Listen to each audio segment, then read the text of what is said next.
Yes, my sports to the bone family. What's up? Welcome back, man. Alright, my peeps. So, I'm going to talk to you guys a little bit before I rush off to basketball practice. So, I was taking a look at a couple of stories earlier today and I had to laugh, my viewers and subscribers. We know that us West Indians, whether we are playing the game or we are watching the game of cricket, more often than not, we wear our hearts on our sleeves, you understand? And I'm going to talk to you guys about a story that the former Australia cricketer Brad Haddin was relating to his fellow commentators, where Sulieman Benn allegedly threatened to take him and Mitchell Johnson out back in 2009, telling them that they are not going to make it out of Barbados alive.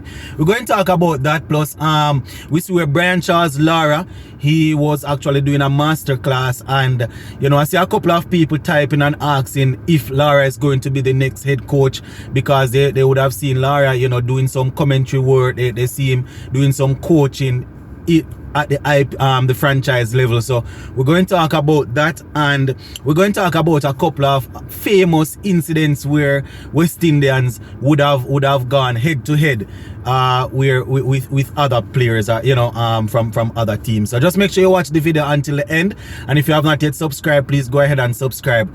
And this one, my viewers and subscribers, let me just say this to you all: if you can remember any famous sledging or anything like that on the field, you can go ahead in the comment section and let me know, especially if it's between West Indies and Australian players, seeing that we are in a series against them.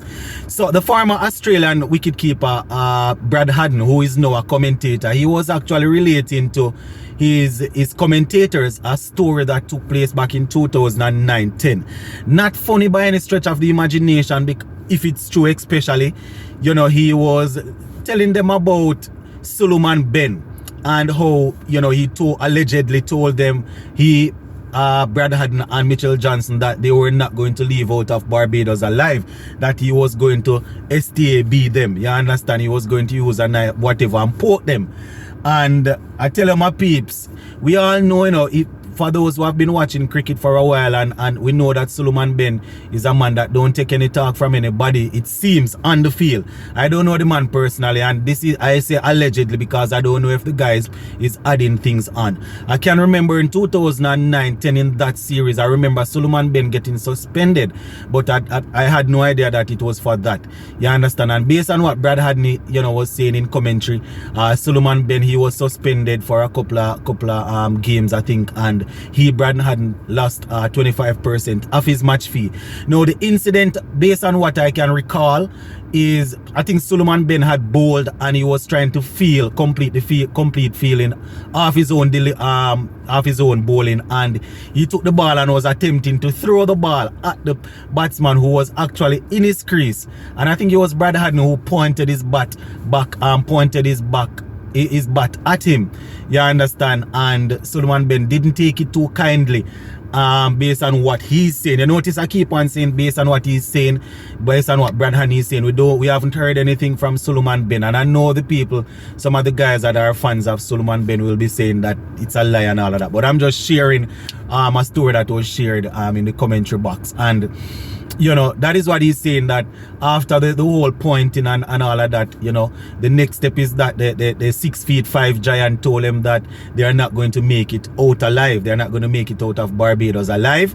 You understand? He's going to whatever them. And I am saying, my peeps, that is definitely too far if it happened like that.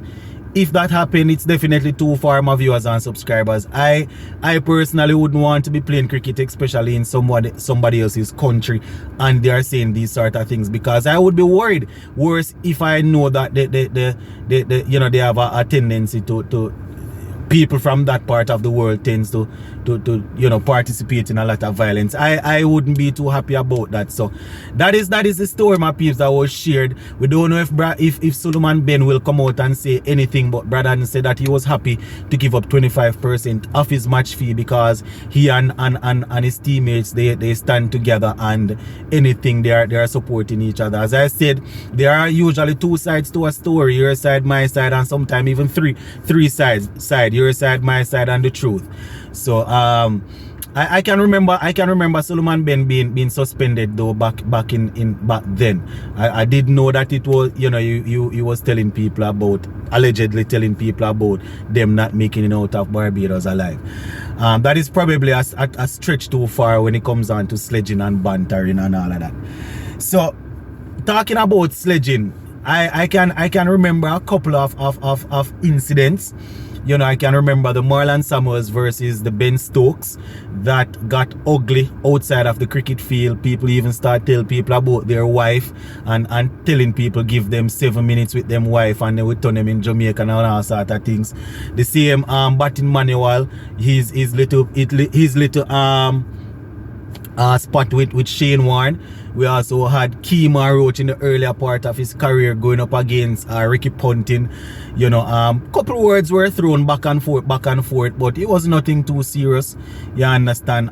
It was just sheer pace going at Kemar Roach, sheer pace going at Ricky Ponting's good batting. Same thing with Jack Callis and Kemar Roach. They had a little ding dong battle also, you know, and quite a few Sarwan and Glenn McGrath, if my memory serves me right, Sarwan ended up thumping him for 6 fours in and over, if I'm not mistaken, in the middle of what that little square up they have going on. You can find it even on YouTube here, where I think the thumbnail for the video, they have Sarwan squaring up against Glenn McGrath, looking up at him like that, no fear. And that is the sort of things we want to see from our batsmen these days, you know, no fear, where they are not only worried about surviving out there in the crease but also scoring. But I guess it has to do with the quality and whether or not the batsmen are capable enough to do them sort of things. But I just thought that hearing about the Brad Haddin and Sulieman Benn thing, I would just go ahead and remind you guys of a couple of, you know, incidents when our West Indians would have shown how good we are. Curtly Ambrose, when he was frustrated when they forced him to take his sweatbands off, and we remember how he turned it up against them. You understand? And we can remember the team back in the world. What was that? The 70s, 80s, talking about they were going to let the West Indians look gravel. We remember how that went. You understand? So see Australia bringing in 2 other pace bowlers for the second test match. You know, we don't know how we're going to manage. So just let me know what you think in the comment section, my peeps. And Brian Lara, he in the middle of the test match, he did a batting masterclass where he was just going through his grip, his stance, his backlift and simple batting. And I see a couple of people typing and asking if Lara is going to be the next West Indies head coach. I don't have any inside information, but I just wanted to throw it out there to ask the question. Do you guys think that Lara is going to leave the commentary job and, you know, the ability to earn a lot of money at the franchise level in coaching and come and coach West Indies cricket? Let me know what you think about it.